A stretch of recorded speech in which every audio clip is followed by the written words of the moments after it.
terkunci di rumah tua Padang saat maghrib. Suara itu menyebut namaku satu persatu.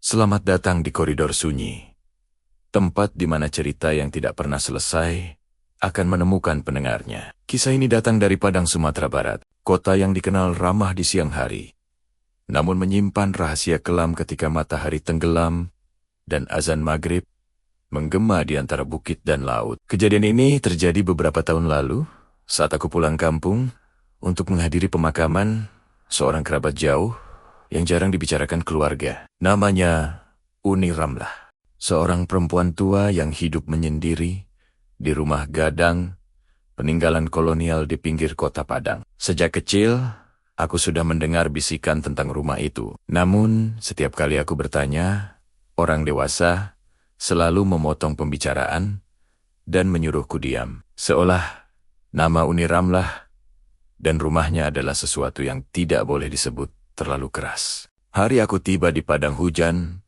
turun tanpa henti. Langit kelabu menggantung rendah.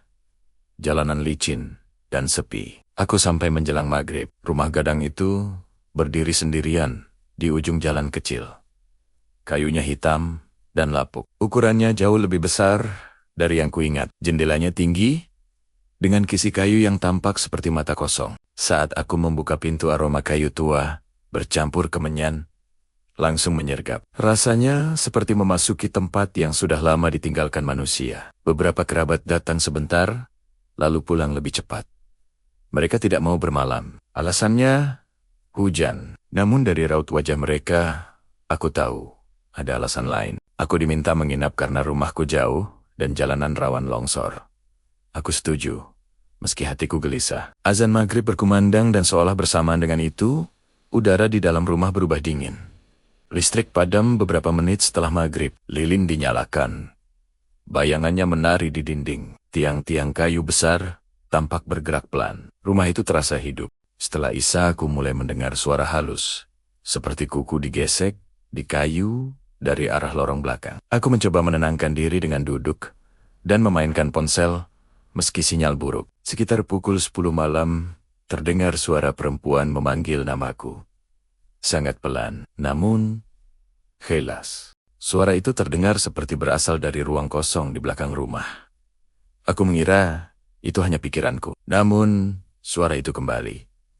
Menyebut namaku lengkap, lalu menyebut nama ayahku, ibuku, bahkan nama panggilan masa kecilku. Suara itu seperti sedang membaca daftar.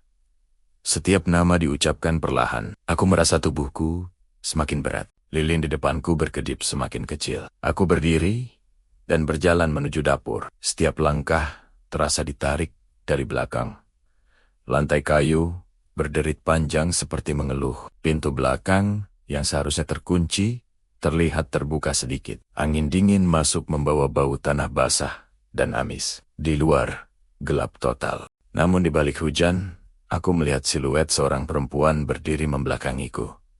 Rambutnya panjang, tubuhnya kaku. Aku memanggilnya dengan suara gemetar. Sosok itu memutar kepalanya perlahan tanpa menggerakkan badan. Wajahnya pucat keabu-abuan, matanya hitam penuh.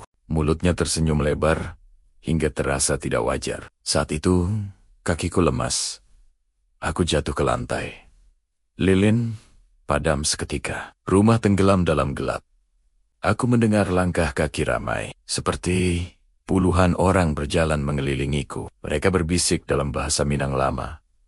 Aku tidak mengerti semuanya. Namun aku mendengar kata, pulang, tinggal, ganti. Ada suara tertawa kecil, ada suara menangis. Aku menutup telinga sambil membaca doa sekuat yang aku bisa. Waktu terasa berhenti. Lalu, azan subuh terdengar samar dari kejauhan. Semua suara lenyap. Lampu menyala. Aku terbaring di ruang tengah. Tubuhku dingin dan basah oleh keringat. Pintu dapur tertutup rapat dan terkunci, seolah tidak pernah terbuka.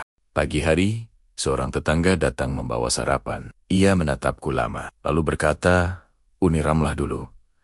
Dikenal sebagai orang yang bisa melihat yang tidak terlihat. Rumah itu bukan sekadar rumah, itu persinggahan. Banyak yang datang, tidak semua pergi. Ia memintaku segera pergi sebelum maghrib. Aku pergi siang itu juga. Namun cerita ini tidak berhenti di sana. Beberapa minggu setelah aku kembali ke kota, aku mulai bermimpi tentang rumah itu. Dalam mimpiku, aku berdiri di ruang tengah. Lilin menyala. Suara hujan terdengar. Dan ada seseorang duduk di kursi kayu menghadapku. Wajahnya tidak jelas. Namun ia memanggil namaku. Setiap mimpi terasa semakin nyata. Hingga suatu malam, aku terbangun dan mencium aroma kemenyan di kamarku sendiri. Padahal aku tinggal di apartemen. Sejak saat itu, setiap maghrib aku selalu merasa ada yang berdiri di belakangku. Menunggu, mendengar, memanggil, seolah rumah tua di padang itu belum melepaskanku sepenuhnya. Seolah namaku sudah tercatat. Dan suatu hari, aku harus kembali untuk melengkapi hitungan yang belum selesai.